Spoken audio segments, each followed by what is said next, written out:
Matagal nang tapos ang summer pero ang bikini contests, hindi pa. Sulyapan ang nagseseksi ang candidates sa kanilang pagrampa sa chikang hatid ni Lars Santiago.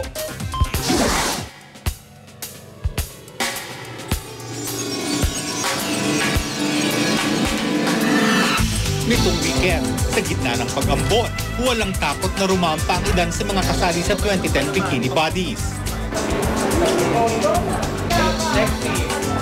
I want to gain more experience and to gain also more friends and especially the self-confidence. Siyempre experience, tsaka exposure. Gusto ko rin kasi pumasok sa showbiz. Tsaka knowledge sa mga ganitong klaseng patimpalak. Pag-aartista ang target ng karamihan sa mga kasali. Marami raw kasing mga sikat na artista ngayon ang galing sa mga personality contest.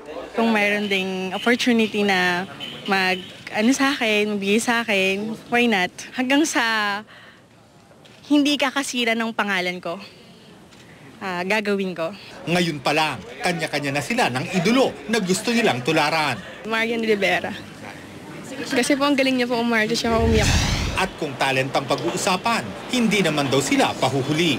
Hindi lang daw pagrampa at pag-arte ang pwede nilang gawin. Bakit ngayon ka lang?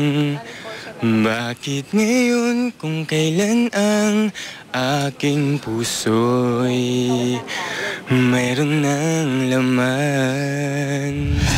Ang announcement ng winners ay itinakda sa August 18 sa isang bar sa Quezon City. Lars Santiago, updated sa Showbiz Happening. More chika later, wag bibitiw.